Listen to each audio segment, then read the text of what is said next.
baby. Love really hurts without news. Love really hurts without news. News is breaking, let's start, because that's what we do. Oh my God. How are you today? I'm alright. You're still alright? Is this going to be? Yeah. Is this going to be the new thing? This is my life now. Give the people what they want, and what they want are the headlines. First off, a WWE tag team appears to be getting a new member. We have the reason for Jon Moxley missing the US New Japan Pro Wrestling shows, and we'll take a look at reports of who is going to be the special guest referee for Corbin vs. Rollins at Stomping Grounds. So first off, let's take a look at those reports that a WWE tag team is going to be getting a new member. And I'm actually quite excited about this. This comes via Ryan Satin of Pro Wrestling Sheet, who says that WWE aired a Sarah Logan promo during the Raw commercials in which she declared herself to be a Viking and that she planned to raid the entire women's division. So I think it's fair to say that Sarah Logan will be joining the Shining Stars over on SmackDown. I did a funny, Sam. You did, yeah.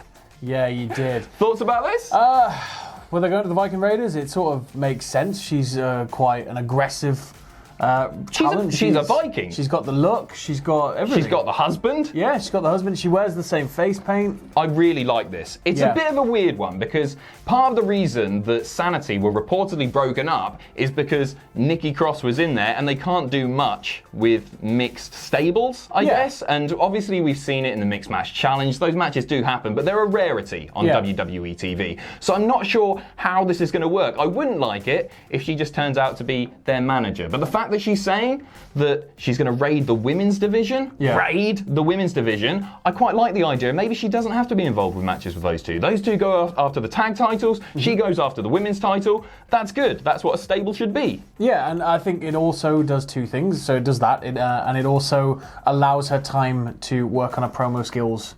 She has come a long way, but there's still, I think, the promo skills are a little bit just... Yeah, I agree. I think with a Viking gimmick, you can just be loud and screamy and old school 80s wrestler. It's a character. Yeah, it gives you that thing to sort of punch for. So I think it's a good step for her to have that sort of gimmick. I'm all for it. People having characters. It's something that I sorely miss in wrestling today. Yeah. Everybody's gimmick seems to be, hey, I'm a really, really good wrestler. Watch me wrestle. And now there's nobody on top because who's the hardest? They're all really hard.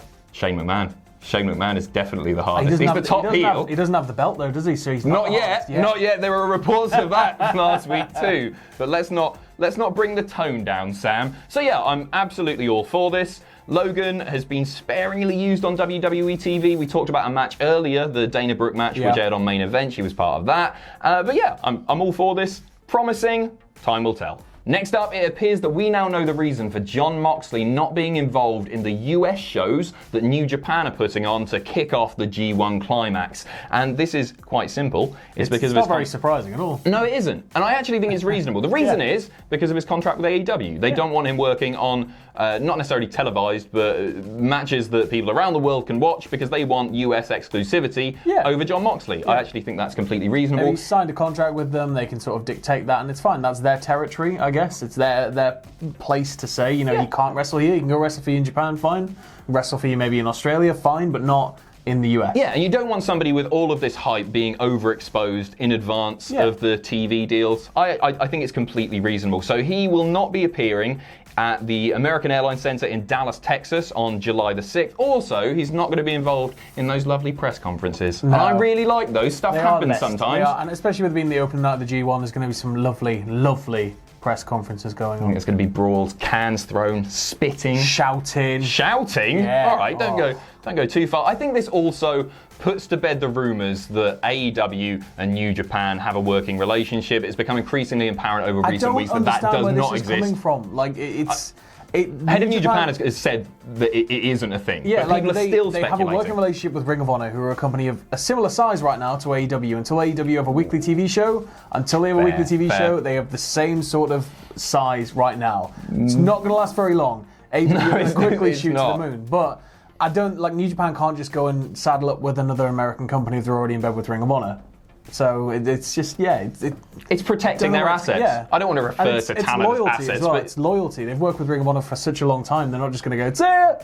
And I think if they do leave Ring of Honor for AEW, I think there'll be a period of 6 to 8 months where there's just no affiliation with anybody in the States. I agree. Speaking of AEW, Tony Khan has just appeared on the Steve Austin podcast with some very, very exciting news. Okay. I'm all for this, and I know you're not necessarily. We'll talk about it in a second. Yeah. He has revealed that when AEW launches on TV, there will be a tag team tournament to crown the first ever AEW Tag Team Champions. I'm going to read the quote in full now. We're going to establish a great tag team division. When we launch our weekly television show in the fall, we're going to be doing a tag team tournament that's going to have some of the greatest tag team matches ever on TV. It's going to be the main focus of our TV. That's really interesting, main focus there. There will be teams competing to get a first round bye in that tournament, which is a big deal. We'll have some of the best tag teams in wrestling competing for our tag team championships coming up this fall.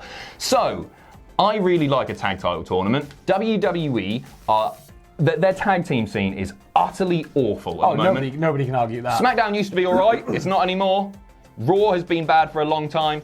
SmackDown's bad now as well. It's a mess, and I see this as a bit of an attack on WWE. Him saying that this is going to be, the priority is understanding wrestling fans' frustrations, and we've been talking about the poor tag team scene in the WWE for what feels like years now, and saying that we're going to do something about it. And I really like that. But you think, you don't like tag title tournaments? No, it's not just specifically tag title tournaments. I just don't like tournaments right now. I've tournamented out. I'm just done. Oh, I love a tournament. There's so much tournament. He's obviously taken influence from the AP Triple T. If anybody remembers that from wrestling promotion here in the UK, where Adam Pacitti, the general manager, set up this tournament to crown the first ever tag team champion. So it's good to see that is still no other tournament in wrestling history. Literally, I believe that was the first tournament in wrestling full stop, actually, not just tag titles.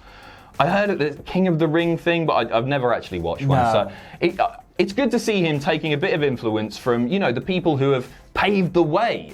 For I think the one thing I'm excited about for a tournament like this is their focus on the sporting aspect of it. I think that's going to be really interesting as to how they get over the idea of the tournament. They make it more sporting. The idea of the first round bye I really like, but as I said, I'm just a bit like Best of the Super Juniors, G1, we've had Cruiserweight Classic, we've had Mae Young 1 and 2, we've Dusty, we got AP Triple T. And for so long I was clamouring out for tournaments, and then they all arrive at once, 58 horrible buses. It's a fair point, but it's nice that it's a tag team division thing. I'm all for that. It makes, I think, the Young Bucks versus Cody and Dustin more interesting as well. I just really hope the Young Bucks don't win it. What, the tournament itself? The tournament itself. It would feel a bit of a shame if they'd gone through all of this process just to put it on their mates. But at the same time, I'd be up for Cody and Dustin winning it. Yeah. Which is stupid because they're all pals. Yeah. Let's move on. Stomping Ground now is just days away. Are you excited, Samuel? Big shoes, yes. Big shoes, big stomping shoes. One of the matches, probably the main event, is going to be Seth Rollins versus Baron Corbin for the Universal title. However, it's a little bit more interesting because there's going to be a special guest referee. Dave Hebner to stick it to Earl for joining that fledgling company. It looked like that was going to be announced last night, and then Seth Rollins, in the most sort of unbabyface move ever, just battered everybody who was putting on a ref shirt. Yeah. Poor EC3, Elias, loads of them got battered last night. But it looks like the reason for that may have been revealed. Various sources are talking about this at the moment. It looks as if the man that's going to be donning that referee shirt for the Universal title match will be Mr. Beast in the Bank, Money in the Beast. It's Beast Brock. In the Beast. It's Brock. I kind of like this. Excited by the prospect of it. I don't think we'll see a cash in or anything, or it'll be a very similar sort of and then he just doesn't do it. He can do what he wants. But he can just beat them up and then cash in. Yeah, he could just enforce his own rules. He could allow Corbin to keep hitting Rollins with chairs and tables and all sorts of stuff. He could literally have him just lay it out and then put his foot on him. It looks like we're going to find out who it's going to be on Sunday night. WWE is still his foot on him. WWE is still saying that Baron Corbin is going to be the man to announce who that special guest referee is going to be. I'm not sure how much sense it makes to include Brock in that when he wants the title himself. Can't quite figure that out. Unless he somehow thinks he's going to be able to sneakily win it and run away thinking that Brock's going to maybe allow him to cheat to win to get an easy victory over Seth. Baron Corbin has longer legs, so he probably could run away from Brock Lesnar. I would say that Brock is the slowest. Rollins is going to be the fastest there. We need a set of top trumps, and then we can get the firm stats. But you know what? I do think this adds a little bit of intrigue into the match, makes it a little bit more worth watching on Sunday, because I think the general sentiment among wrestling fans is that it is not an exciting pay-per-view. Who would be the worst? The worst referee? Or just like somebody like Elias? Shane, again, insert himself into another storyline. I mean, there are more underwhelming people. Epico. Like, there are really bad ones. No, he's the better of the Shining Star. Primo, the rubbish one. Yeah, the rubbish one. Don't hate me.